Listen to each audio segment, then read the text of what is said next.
మన ప్రభువును ప్రియరక్షకుడైన యేసుక్రీస్తు నామంలో అందరికీ వందనాలండి. ఈ దిన ధ్యాన భాగంగా మత్తయి సువార్త 3వ అధ్యాయము 13వ వచనం నుంచి 17వ వచనం వరకు ధ్యానం చేసుకుందాం. ఇక్కడ యేసుక్రీస్తు యోహాను చేత బాప్తిస్మం పొందడానికి గలిలయ నుండి యోర్దాను దగ్గరనున్న ఆయన యొద్దకు రావడం మనం ఇక్కడ చూస్తాం. యేసుక్రీస్తు ఇశ్రాయేలు దేశానికి ఉత్తర ప్రాంతమైన గలిలయలోని నజరేతు అనే పట్టణంలో పెరిగాడు. ఆ గలిలయ నుండి యోర్దాను దగ్గరనున్న యోహాను దగ్గరికి బాప్తిస్మం తీసుకోవడానికి ఆయన వచ్చాడు. ఆ సమయానికి యేసుక్రీస్తు వయసు సుమారు 30 సంవత్సరాలు ప్రాయం గలవాడు. ఇక్కడ యోహాను పశ్చాత్తాపం పొంది పాపాలు ఒప్పుకొని పాపక్షమాపణను సూచించే బాప్తిస్మం ఇస్తున్నాడు. కానీ యేసుక్రీస్తు పాపం లేని దైవ కుమారుడు. ఆయనకు పశ్చాత్తాపం, పాపాలు ఒప్పుకోవడం లేదా క్షమాపణ ఇవేవీ అవసరం లేదు. అలాంటప్పుడు యోహాను ద్వారా బాప్తిస్మం పొందాలని ఎందుకు వచ్చాడు? ఎందుకో మనం 15వ వచనంలో చూస్తాం. నీతి యావత్తు నెరవేర్చడానికి వచ్చాడు. ఎవరైతే ఆయనను అనుసరిస్తారో వారు పాటించవలసిన ధర్మాన్ని ఆయన పాటించి చూపించాడు. తాను బాప్తిస్మం తీసుకోవడం అనేది దేవుని ప్రణాళికకు వినయంగా లోబడిన చర్య అని మనం చూస్తాం. బాప్తిస్మం తీసుకోవడంలో శిష్యులందరికీ ఆయన ఆదర్శంగా నిలిచారు. మనందరికీ ఆదర్శంగా నిలిచాడు. ఆయనలో పాపం లేదు, అయినప్పటికీ పాపులమైన మన స్థానాన్ని ఆయన తీసుకున్నాడు. మనం వెళ్ళవలసిన మార్గాన్ని, చేయవలసిన దాన్ని ఆయన చూపించాడు. మనం బ్రతకవలసిన విధానాన్ని తనలో కనపరిచాడు. చివరికి మన స్థానంలో మన పాపాలన్నిటినీ ఆయనపై వేసుకొని బాధల్లోకి, మరణంలోనికి బాప్తిస్మం పొందాడు. మనందరికీ రావాల్సిన మరణం ఆయనకు వచ్చింది. అంటే బాప్తిస్మం తీసుకోవడంలో సహా ఆయన చేసినవన్నీ కూడా దేవుని నీతి న్యాయాలను నెరవేర్చడం, ప్రత్యక్షపరచడం, ఘనపరచడం కోసమే. మనుషులను న్యాయవంతులుగా చేసేందుకు ఆయన అనుభవించబోయే మరణం, సమాధి చేయబడడం, తిరిగి సజీవంగా లేవడం అనే వాటికి ఈ బాప్తిస్మం ఒక సూచనగా మనం చూస్తాం. ఇక్కడ 14వ వచనంలో నేను నీ చేత బాప్తిస్మం పొందవలసిన వాడనై ఉండగా నీవు నా యొద్దకు వచ్చుచున్నావా అని యోహాను అనడం మనం ఇక్కడ చూస్తాం. యోహాను యేసుక్రీస్తుకి బాప్తిస్మం ఇవ్వడానికి ఇష్టపడలేదు. బాప్తిస్మం పొందడానికి వస్తున్న ఇతరులతో పోలిస్తే యేసుతో తనని తాను పోల్చుకున్నప్పుడు యోహాను తానే బాప్తిస్మం పొందవలసిన పాపి అని భావించాడు. కాబట్టి యోహానికి ఇష్టం లేదు యేసుప్రభుకి బాప్తిస్మం ఇవ్వడానికి. కానీ యేసుక్రీస్తు చెప్పిన మాటకి యోహాను లోబడి యేసుక్రీస్తుకు బాప్తిస్మం ఇవ్వడం మనం చూస్తాం.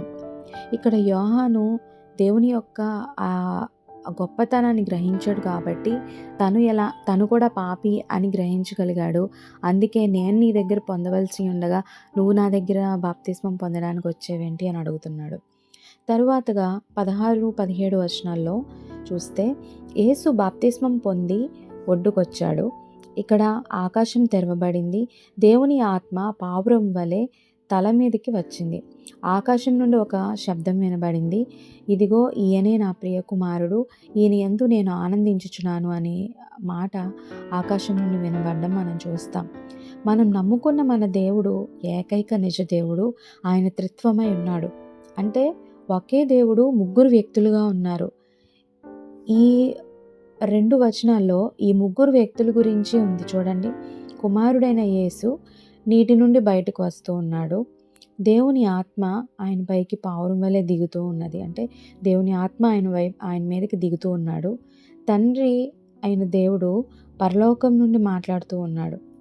కుమారుడు తండ్రి కాదు, పరిశుద్ధాత్మ కాదు, పరిశుద్ధాత్మ కుమారుడు కాదు లేదా తండ్రి కాదు. ఈ ముగ్గురు ఎవరికి వారు ప్రత్యేకమైన వారు, కానీ ఒకే దేవుడుగా పరిపూర్ణ ఐక్యతతో ఉన్నారు. కాబట్టి ముగ్గురు దేవుళ్ళు కాదు, కానీ ఒక్కడే దేవుడు ఉన్నాడు మనకి. దేవుని ఆత్మ అంటే కేవలం ఒక ప్రభావం లేక దేవుని నుండి వెలువడే ఒక అవ్యక్త శక్తి కాదు. ఆయన ఒక దైవిక శక్తి. ఇక్కడ పావురం అనేది నిర్దోషత్వానికి హాని చేయని సాధు స్వభావానికి చిహ్నంగా ఉంది. కొందరు దీన్ని శాంతి చిహ్నంగా కూడా ఎంచుతూ ఉంటారు కదా. ఆయన బాప్తిస్మం సమయంలో ఆయన ఆరంభించబోయే పరిచర్య విషయంలో ఆత్మ ద్వారా అభిషేకం పొందాడు. చూడండి, ఫిలిప్పీ పత్రిక 2వ అధ్యాయం 6-7 వచనాల్లో చూస్తే, యేసుక్రీస్తు ఆయన జీవితం పరిచర్యలో తన సొంత దైవిక బల ప్రభావాలను లేదా ఆధిక్యతలను పక్కన పెట్టేసి ప్రతి విషయంలోనూ తండ్రి మీదనే ఆధారపడ్డం మనం ఇక్కడ చూస్తాం. ఆయన సాధించిన ప్రతి పనికి ఇలా దేవుని ఆత్మ వలన జరిగిన అభిషేకమే ఆయనకి ఆ శక్తి, ఆ సమర్థతని ఇచ్చింది. శక్తిని ఇచ్చే దేవుని ఆత్మ తోడు లేకుండా మనం కూడా జీవించవలసిన రీతిలో మనం జీవించలేము. దేవునికి నచ్చిన వారిగా మనం బ్రతకలేము. అలాగే దేవుణ్ణి సేవించవలసిన రీతిలో మనం సేవించలేము. 17వ వచనంలో ఇక్కడ దేవుడు యేసుక్రీస్తును నా కుమారుడు అంటున్నాడు. అంటే యేసుకు ఇంకెవరికీ లేని విధంగా దేవుని స్వభావం ఉందని అర్థం. యోహాను సువార్త 3వ అధ్యాయం 16వ వచనంలో చెప్పబడిన రీతిగా యేసుక్రీస్తు దేవుని ఒక్కగానొక్క కుమారుడు. యేసుక్రీస్తు అంటే పరమతండ్రికి ఎంతో ఆనందం. ఎందుకంటే ఆయనలో ఏ విధమైన పాపము లేదు. అన్ని విషయాల్లో తండ్రికి లోబడుతూ ఉన్నాడు. తండ్రికి ఆనందం కలిగించడమే తన జీవిత ప్రధాన ఆశయంగా ఆయన పెట్టుకున్నాడు. యోహాను సువార్త 4వ అధ్యాయం 34వ వచనంలో యేసుక్రీస్తు అంటున్నాడు, నన్ను పంపిన వాని చిత్తము నెరవేర్చుటయు ఆయన పని తుదముట్టించుటయు నాకు ఆహారమై ఉన్నదని అంటున్నాడు ఇక్కడ. ఇంకా అనేక వాక్య భాగాల్లో చూస్తే యేసుక్రీస్తు తన తండ్రికి లోబడుతూ ఆయన తండ్రి ఇచ్చిన ప్రతి పని నెరవేర్చడం మనం చూస్తాం. ఆయన మనకు మాదిరిగా జీవించాడు. మనల్ని దేవుడు ఈ లోకానికి ఊరికనే పంపించలేదండి. ఆయన ఒక పర్పస్తో పంపించాడు. ఆయన ఒక ప్రణాళికతో మనల్ని లోకానికి పంపించాడు. అది గుర్తించి దాని కొరకు మనం జీవించాలి.